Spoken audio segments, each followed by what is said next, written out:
Hello everyone, welcome to the channel Lalli diaries. ఈ రోజు recipe ఏంటంటే ఎగ్ టొమాటో కర్రీ. మసాలాలు ఎక్కువగా యూజ్ చేయకుండా సింపుల్గా ఇంట్లో ఉన్న వాటితోనే ఈజీగా ప్రిపేర్ చేసుకోవచ్చు.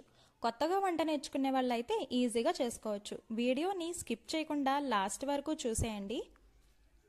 ముందుగా స్టవ్ ఆన్ చేసి ఎగ్స్ని బాయిల్ చేయడం కోసం ఒక గిన్నెలోకి వాటర్ పోసుకొని ఎగ్స్ బాయిల్ చేసుకోవాలి.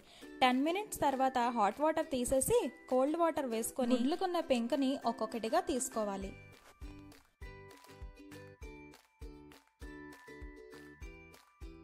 ఒక్కొక్క గుడ్డుకి ఇలా నైఫ్ తోటి 4 పక్కల ఘాట్లు అనేవి పెట్టుకోవాలి. ఒక కడాయి పెట్టుకొని అందులో 1 టేబుల్ స్పూన్ ఆయిల్ వేసుకొని 1/2 టీ స్పూన్ పసుపు వేసుకొని ఒక్కొక్క గుడ్డని మెల్లగా అందులో వేస్తూ ఫ్రై చేసుకోవాలి.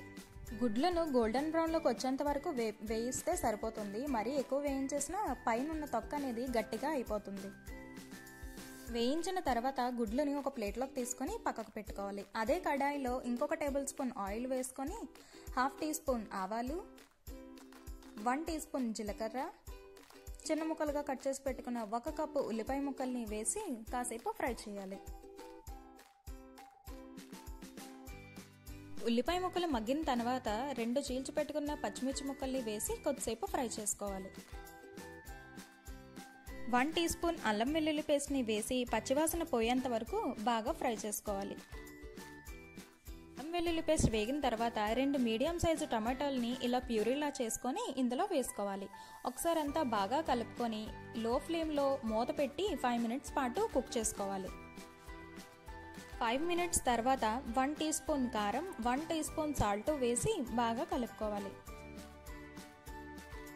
టమాటో పేస్ట్ నుంచి ఆయిల్ సపరేట్ అయ్యేంత వరకు మూత పెట్టుకొని 10 మినిట్స్ పాటు మీడియం ఫ్లేమ్లో కుక్ చేసుకోవాలి. మూత తీసి చూస్తే ఇలా ఆయిల్ అనేది సెపరేట్ అవుతుంది. ఇప్పుడు 1/2 టీ స్పూన్ ధనియాల పొడిని వేసి బాగా కలుపుకోవాలి. గ్రేవీకి సరిపడా 1/2 కప్పు నీళ్లు ఇందులో వేసుకొని థిక్గా గ్రేవీ కన్సిస్టెన్సీ వచ్చేంత వరకు కుక్ చేసుకోవాలి. గ్రేవీ కాస్త ఇలా చిక్కబడిన తర్వాత ఫ్రై చేసుకో పెట్టుకున్న గుడ్లను ఇందులో వేసి ఒక 2 to 3 మినిట్స్ పాటు లో ఫ్లేమ్లో కుక్ చేసుకోవాలి. లాస్ట్లో సన్నగా తరిగిన కొత్తిమీరతో ఇలా గార్నిష్ చేసుకొని సర్వ్ అవుట్ చేసుకోవడమే. ఈ కర్రీ రైస్తోనే కాకుండా రోటీ, చపాతీ, పుల్కాతో అయితే ఇంకా చాలా బాగుంటుంది. ఇంకెందుకు లేటు, మీరు కూడా ఒకసారి ట్రై చేసి చూసేయండి. ఇంత ఈజీ ప్రాసెస్లో ఎగ్ టొమాటో కర్రీని చాలా సింపుల్గా చేసేసుకోవచ్చు కదా. వీడియో నచ్చితే మీరు కూడా ఇలా ట్రై చేసి ఎలా వచ్చిందో టేస్ట్ అనేది కమెంట్ సెక్షన్లో కమెంట్ చేయండి. వీడియో నచ్చితే సబ్స్క్రైబ్ చేసుకోండి.